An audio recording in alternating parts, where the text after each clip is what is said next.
CNBC TV18, celebrating 15 years of leadership.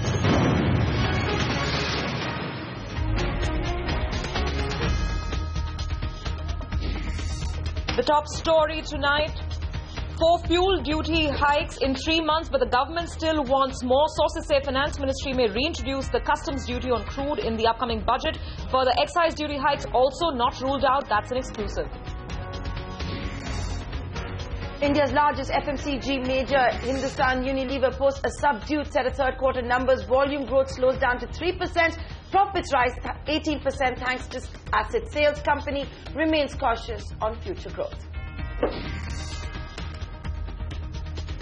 In other headlines, the countdown begins for US President Obama's India visit. Sources say 2 major environment deals, including transfer of green technology, on the cards. India could agree to phase out hydrofluorocarbons, but will not commit to a timeline on cutting carbon emissions. In a bid to ensure transmission of rate cuts, the Reserve Bank changes rules for calculating base rates. Bank must link their base rates to the deposit tenor, which has the largest share. Setback for Adani Group's plan to buy Lanco Power's 6,000 crore rupee Udupi power plant. The Delhi High Court refuses to restrain Lanco from seeking new buyers. This after both parties failed to close the deal by December deadline. SpiceJet revival plan taking final shape. Sources say Aviation Ministry gives its consent, sends a recapitalization plan to the regulator. The plan may involve an investment of 1,500 crore rupees in 3 tranches. On street signs, bulls remain in pole position on the Lal Street as equities march towards record highs. Major indices gain 0.5% as bank stocks lead from the front. Mid-cap index hits new all-time highs. Crude oil prices tumble again thanks to record output from Iraq. Brent back below $50 a barrel. The stock market in China crashes almost 8% after a crackdown on brokerages over margin trading. European markets in the green, rising on hopes of a stimulus package from Mario Draghi. And also on the show tonight, inequality is only widening across the world, warns anti-poverty charity Oxfam. Predicts 1% of global population to own 50% of its wealth by 2016. And Narayana Murthy's son Rohan launches the Murthy Classical Library of India, a joint venture with Harvard University to bring global classical poetry closer to home.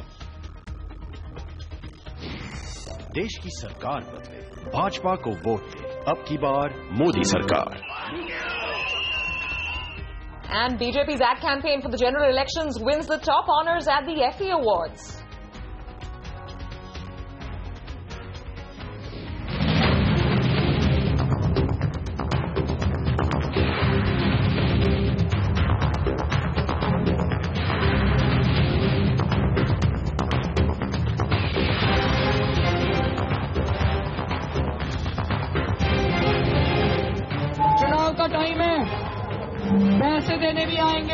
Kiran Bedi जी अभी CM candidate घोषित नहीं हुई हैं। जब party घोषित करेगी हम सब इसका स्वागत करेंगे। अभी वो एक सदस्य के रूप में पार्टी में आएंगे।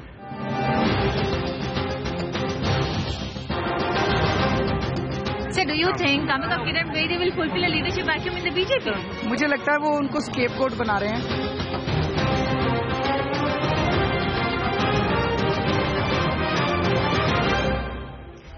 Less than 20 days to go. Election fever in the national capital hitting fever pitch. Can Kiran Bedi and a rejuvenated BJP upset Arvind Kejriwal? Can the Congress actually pull a rabbit out of the hat? Good evening and thanks for joining us on India Business Hour.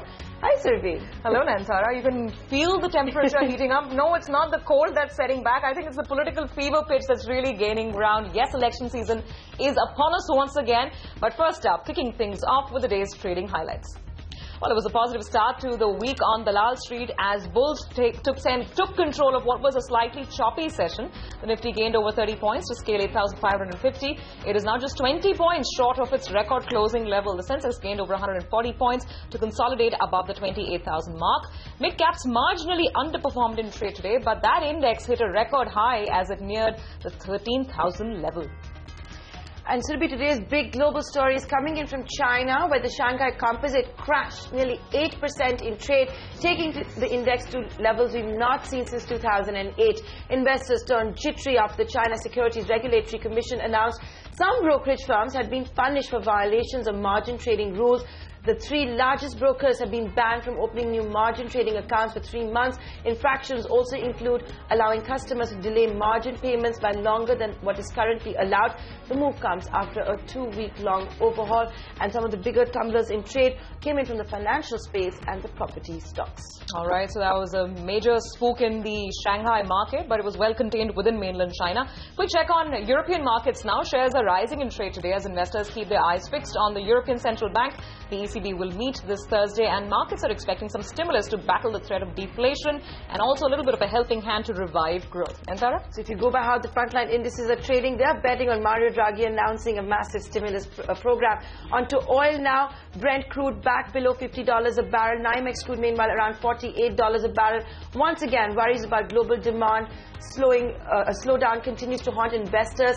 The latest you had was Iraq recording the highest output. In fact, the Iran energy minister also saying there will be no emergency meet of the OPEC. All right, so that's global market action. But back home, it's been a rather unimpressive Q3 earnings show from Hindustan Unilever. The FMCG giant missed estimates, with volume growth slowing down to just 3% in the quarter gone by. The stock received a 5% knock in trade on the back of that lackluster performance, and also some subdued commentary that came in from the management today. Zara Khan and Davina Munro have more. It's not been a great start to 2015 for FMCG major Hindustan Unilever. The company's Q3 report card had several shades of grey that indicate the worst may not yet be over for consumer goods demand. HUL's headline numbers disappointed on most fronts. Sales grew a little over 7% to about 7,580 crore rupees, while net profit grew at about 18% to 1,252 crores, thanks to a one-off gain from an asset sale. The biggest disappointment was a slowdown in volume growth to just 3% in Q3 from a level of 5% in Q2. Market growth, particularly volume growth, was soft. Discretionary categories are still under pressure. However, there are signs of a modest pickup. Input costs, particularly crude and PFAD, which is the key raw materials that go into our manufacturing, have come down sharply. There was stepped up competitive intensity, particularly in the commodity-linked categories, like detergents, like soaps, like tea. Key segments of soaps and detergents and personal products, which together make up almost 80% of HUL's top line, disappointed by reporting lower than expected revenues. So will volumes and revenue growth pick up anytime soon? The management is hopeful that passing on some of the benefits of lower raw material prices will boost demand over the coming months.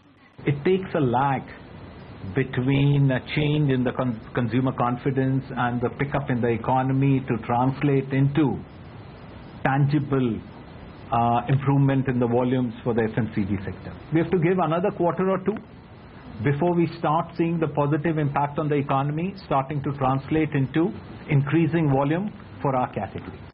Management commentary indicates that sluggishness in volumes has bottomed out and the company will take on price cuts to stay competitive. The coming months will therefore be crucial for Hindustan Unilever. While consumers await price cuts, investors are anxiously awaiting to see if the FMCG giant can deliver a performance that meets lofty expectations. In Mumbai with Zara Khan, Davina Munro. All right, moving on. Now, struggling to shore up its coffers to meet the fiscal deficit target, the government has hiked the excise duty on petrol and diesel 4 times over the last 3 months. Now, sources are telling us the government could be taking a step forward. The centre is believed to be planning to reintroduce customs duty on crude oil, which was removed in June 2011. Sapna Das is joining me with more details on that story. Sapna, so excise duty collections on petrol and diesel seem to be turning positive thanks to those mammoth hikes and 4 of those hikes. But seems that North Bloc is not satisfied. It wants more. Well, yes, there could be a case for reimposition of import duty on crude oil. As you rightly pointed out, in June 2011, when oil prices had gone up, the government had actually done away with it completely. From 5%, they had slashed it to 0. Looking at the way the global crude prices are behaving as of now, the case is ripe for possibly a revision, or rather trying to bring it back in some way or the other. Generally, the norm is a levy of 5%, but the range here could be anywhere between 2.5% to 5%. A quick word on the other petroleum products that could also move in sync in case the government decides to bring back the import duty on crude. And that would be basically petroleum diesel, which are both at 2.5% right now, naphtha at 5% right now, ATF is in nil right now. So these will also move up commensurately in case the government plans to bring back the import duty on crude oil. Having said that, it's a bit of a question because whenever the government talks about raising some kind of tax on the oil products, the question arises: what will happen to the oil marketing companies and what will happen to consumers? Well, here the indications right now, as of now, are the fact that there will be absolutely no worry in terms of OMC suffering any kind of an under recovery, and nor will there be any kind of a price pressure on consumers. So we just have to wait and watch as to what happens in the budget FY16, because this decision will not be taken outside the budget. This decision is most likely going to be in the coming budget. All right, Sapna, thanks so much. Of course, if OMCs were hoping to enjoy a little bit of that neat profit thanks to falling crude prices, doesn't look like they might enjoy too much of it. Well, more coming in. Finance Minister Arun Jaitley believes that there is a need to eventually rationalize all kinds of subsidies and ensure stability in policies in order to attract investment and boost growth. Speaking at a CII event in Chennai today, Jaitley said that India had a great opportunity going forward if credibility is restored. From 1st January onwards, the LPG subsidy goes into the bank accounts. The Expenditure Management Commission has made some interim suggestions. I am looking at them. And then you will have to gradually address the rationalization of all possible subsidies. Finance Minister there on subsidies, and like we have seen, BCTV18 have been reporting that despite all the excise duty hikes, and even if the custom duty on crude is increased, the government will first look to cut all of these duties before hiking diesel prices when crude prices actually go up. On to Deal Street now. Lanco's hunt for a buyer for its trophy asset, the 6,000 crore rupee one of 1,200 megawatt Udupi power plant, appears to have suffered quite a setback. The Delhi High Court refusing to grant an injunction to Adani Power, the buyer, for restraining Lanco from seeking new buyers. Ashmit Kumar now joining us with those details. Ashmit, we had seen in the past this deal coming under threat because Adani wasn't keen to take on all of the liabilities. Tell us what actually transpired in court today. Well, a number of issues this new order of the Delhi High Court throws light on a number of issues. The first up, it does appear to be a setback as far as this 6,000 crore rupee transaction is concerned between Adani Power and Lanco Infratech with respect to Lanco's trophy asset, that 1,200 megawatt power plant in Udupi. Now, importantly, what we understand is that Adani Power, to safeguard, to shield this transaction, had moved the Delhi High Court seeking an injunction that would restrain Lanco from scrapping this deal and going ahead and finding new prospective buyers. This was a primary concern as far as Adani Power is concerned, and we understand that the Delhi High Court has refused to grant any relief, refused to grant any injunction. So that does definitely come as a setback as far as Adani Power's plans are concerned. Of course, just for some perspective, Adani Power had announced its plans last year for this acquisition, and subsequently things appear to be on course, with the CCI also granting its nod in the month of October. But that's when the troubles began, and both these parties were unable to close the deal by the deadline of 29th of December. The worry here was the issue raised by the number of lenders, by the consortium of lenders to Lanco Infratech, which of course happens to be debt laden at this point. And the reasons that they had cited, the lenders had cited, were fears with respect to deployment of sale proceeds. So that was a concern that the lenders appear to have raised, and that was a concern for which Adani Power was seeking protection. So that protection as of now has not been provided, which in a way leaves the door open as far as prospective buyers are concerned. But as far as this dispute is concerned between the two parties, we understand that the Delhi High Court has sent both these parties to an arbitrator. So that's where this dispute will be adjudicated. But for now, clearly a big question mark looms over this big transaction. So as far as that 6,000 crore rupee transaction goes, the Delhi High Court believes the two parties, Adani Power and Lanco, should give a shot at arbitration. Now let's head across to the Supreme Court. Ashmit, there was an important matter that was heard to do with the Sesa Sterlite and Sesa Goa merger. What exactly transpired there?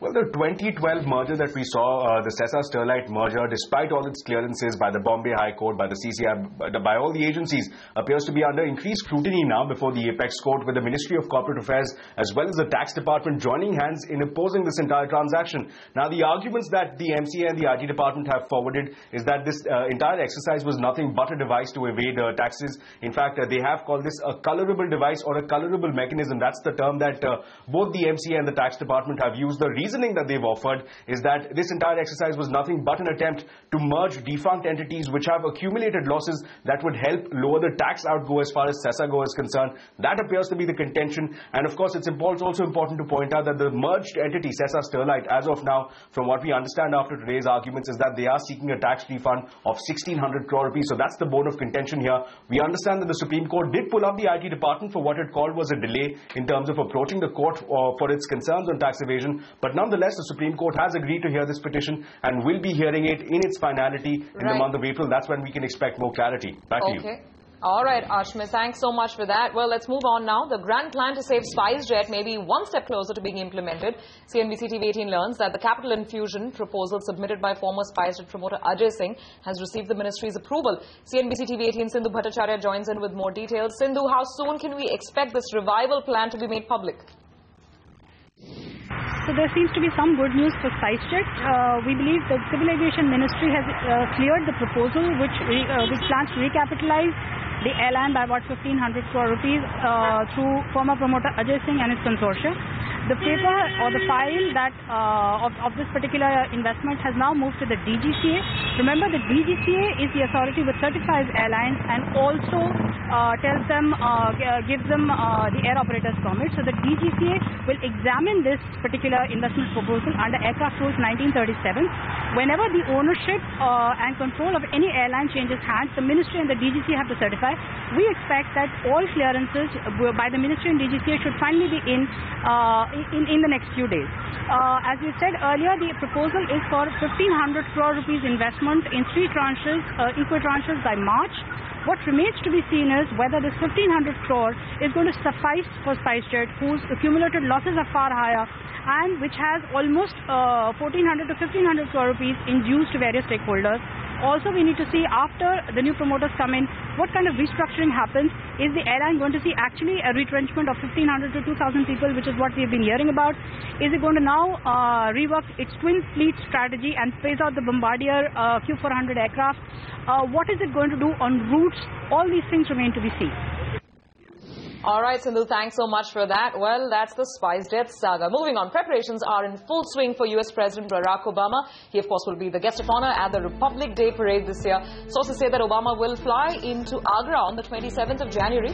The Taj Mahal will be shut for visitors during the time of his visit, and the area will become a no-fly zone. Security has been beefed up along the line of control with Pakistan after threats from Lashkar militants. The US has also warned Pakistan over skirmishes across the border.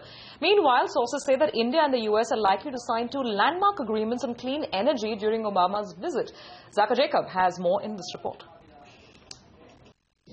So ahead of President Obama's visit, the Prime Minister met with his new climate panel, a reconstituted climate panel that was shuffled in November. And this is the first time that the climate panel is meeting with the leadership in the last 3 years, because UPA 2 did not meet with the climate panel. And what we understand is that 2 big deals will be signed when President Obama comes on the climate front specifically. One is on the transfer of green technology from US companies to Indian companies. The second involves the phasing out of hydrofluorocarbons, which of course are essential in refrigeration, in air conditioning. That industry is worth about 15,000 crores here in India. A preliminary agreement was made on this, at least in principle, when Prime Minister Modi went to the United States back in September. Now they will formalize that in the form of an agreement when President Obama comes on Republic Day. Also, we're given to understand that after the US-China historic climate deal back in November, a deal on those lines is not going to happen between India and the United States. India is certainly not going to commit to any kind of year or timeline by which it's going to cap its peak carbon emissions. So that is out of question. But we've been told from sources in the Prime Minister's office that the Prime Minister is very keen that India is not seen as some kind of impediment to a bigger deal that will happen in Paris later in 2015, when global climate negotiators will meet to try and find a replacement to the Kyoto Protocol. And Zaka, the Prime Minister's office has also tweeted that we need a paradigm shift where we talk about green credit and not carbon credit. So about a week left for President Barack Obama to arrive in India, when he will begin his 3-day historic visit. We at CNBC TV 18 will be tracking this visit very closely, and throughout this week we'll analyze, debate and discuss the full spectrum of economic and strategic issues related to India and the United States. In the first story of this series, Rituparna Bhuyan and Arif Sherwani explain the key facets of the economic and investment relationship between the world's two largest democracies. We had a Fortune 500 company represented at Vibrant Gujarat. It was these were senior executives, but not the CEO, senior executives. And they came and they spent 2 days. They had excellent meetings with Government of India officials, including the energy minister, including the prime minister. And they went back to the United States, and within 24 hours, our staff received an email saying, our CEO wants to come to India next month. How can you help us to arrange meetings? That would not have happened a year ago. Diane Farrell, the acting president of the U.S.-India Business Council, says India is back on the corporate radar and U.S. companies are using every available opportunity to engage with India. Farrell and her team have been camping in Delhi to set the stage for the B2B engagements between India and U.S. Inc. when U.S. President Barack Obama begins his 3-day historic visit to India starting next Sunday. Even as final preparations are being made in Delhi to host President Obama, the economic relationship between both nations is set to reach a high this year. Let's look at the data. FDI from the US in the April to November period of this fiscal stood at $1.35 billion, which is equivalent to the combined FDI inflows from US in FY12 and FY13. Going by this trend, FDI inflows from US will be at an all-time high in FY15. On the exports front, data shows that in the April to November period, exports to the US stood at $29 billion at a year-on-year growth of 11%. So the US has retained the spot as India's biggest single export market. While Modi and Obama will exchange notes on security and strategic ties, and even sign a pact to extend the Defense Cooperation Pact by 10 years, the two world leaders will also have parleys on economic issues when they meet in Hyderabad House on 25th January. Make in India, Digital India, Clean India, Smart Cities, all of these offer economic opportunity to U.S. companies. They'll get into subject areas such as tax, intellectual property rights, some of the impediments that have caused infrastructure projects, for example, to be stuck. In between Prime Minister Modi's visit to the U.S. and the forthcoming visit of President Obama to India, there have been several high-level meetings on trade and strategic ties. The U.S. Trade Representative and Nirmala Sitharaman met in Delhi to reinvigorate the U.S.-India Trade Policy Forum. India also hosted the India-U.S. Technology Summit, and U.S. Secretary of State John Kerry visited the Vibrant Gujarat Summit with one of the largest business delegations. Gujarat has been recognized as the #1 destination for investment. The back-to-back high-level visits by Prime Minister Modi and President Obama have given an unprecedented fillip to ties between both democracies. But it remains to be seen how soon this newfound diplomatic camaraderie leads to a greater inflow of funds and investments. In New Delhi with Rituparna Bhuyan, Arif Sherwani. And that's all that we have on India Business Hour tonight. Thank you so much for watching.